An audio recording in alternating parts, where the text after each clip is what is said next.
And welcome back to The Factor Uncensored. A report of shots being fired at Heights High School here in Houston turned out to be a fight. Thank goodness. But the threat of an active shooter caused real fear today and a massive response. This is what it looked like when officers went from classroom to classroom at the school. They were looking for a gunman. Nobody was hurt, and there was no gunman on the scene. But safety is still an issue for parents out there. It's one of the reasons why homeschool enrollment is on the rise, along with what we know as COVID-19.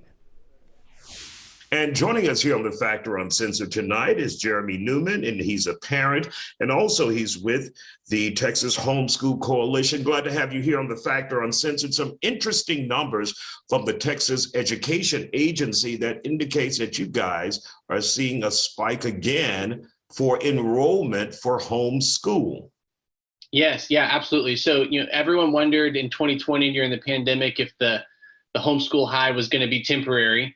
Right. And so then in the spring of this year, we got the numbers that showed the increase from the spring of 2020 to the spring of 2021. And that was a 40% increase in the number of students withdrawing from public school to homeschool.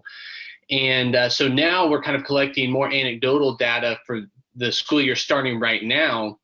And the picture that we're seeing so far is that, you had this huge bump starting in 2020 and actually an even bigger one in 2021. And it's, of course, decreased a little bit from the high, but it's still at least as high or a little above pre-COVID levels. And so what that tells us is that, by and large, the people who decided to start homeschooling are continuing. And what we've seen, not only COVID, but high-profile school shootings here in the state of Texas, which may have also played a significant role in parents pulling their children out of schools and taking care of business at home. Yeah, for sure. And it was interesting. The timing of the Uvalde shooting was right at the end of the prior school year, right? And so it was a little bit harder to track. But historically, we hear from parents pretty much every time there's a major school safety event like that, who decide to start homeschooling. And if you look at the data on this, actually, statistically, the number one reason that parents cite now for why they decided to start homeschooling is that they have concern with the public school environment, which usually includes things like safety, bullying, drugs, things like that. And it's now the number one thing that parents cite for why they chose to homeschool. Now, you as a parent decided to homeschool your children as well. When people think about homeschool, those who, haven't really studied it and looked into it, they think of maybe isolation for a kid and not fully socially developing by being around other kids. So what would you say to a parent or someone on the outside looking in saying, this will eventually hurt this kid socially if they're not in school with other students? Yeah, so a few things. First thing I would say is that most of the time I hear that concern from people who haven't met very many homeschool kids. The reason I say that is that two things. First of all, statistically, they can measure this, right? What the level of social involvement that a child has. And by all of those measures, so it's things like the level of engagement with their community service, their probability of voting, all things like that.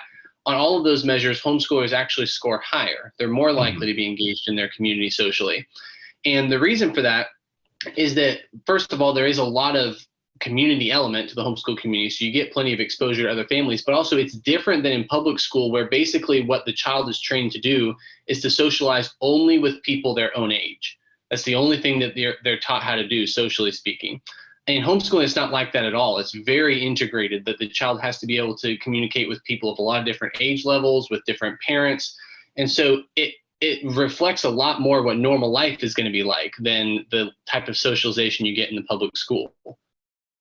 And for those who are looking for social events, it's my understanding you guys have that, where many of the homeschool students come together for various events, right?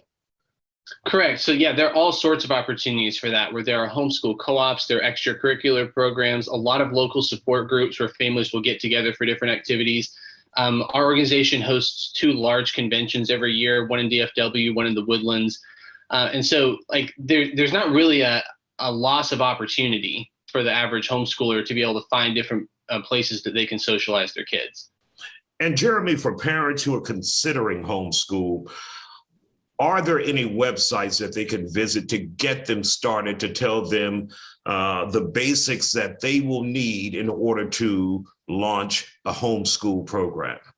Yeah, so I mean, the number one website I would refer people to, of course, is our own. That's thsc.org. It stands for Texas Homeschool Coalition. So there are a few different reasons for that. One of them is if you're already in public school, there's a really easy tool on the homepage of our website where you can kind of go through an automated process to generate a letter of withdrawal that complies with all the legal requirements, because it's not hard to withdraw, but you do have to do it correctly.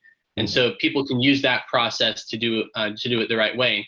And then the second thing I would say is that you can use our website to get, first of all, a lot of access to just baseline resources through our membership platform, access to free and discounted curriculum and programs and things like that.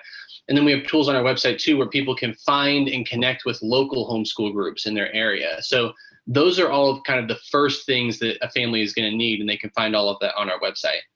All right, Jeremy Newman, thank you for that information, for helping parents who are considering homeschool out there. We appreciate your time tonight.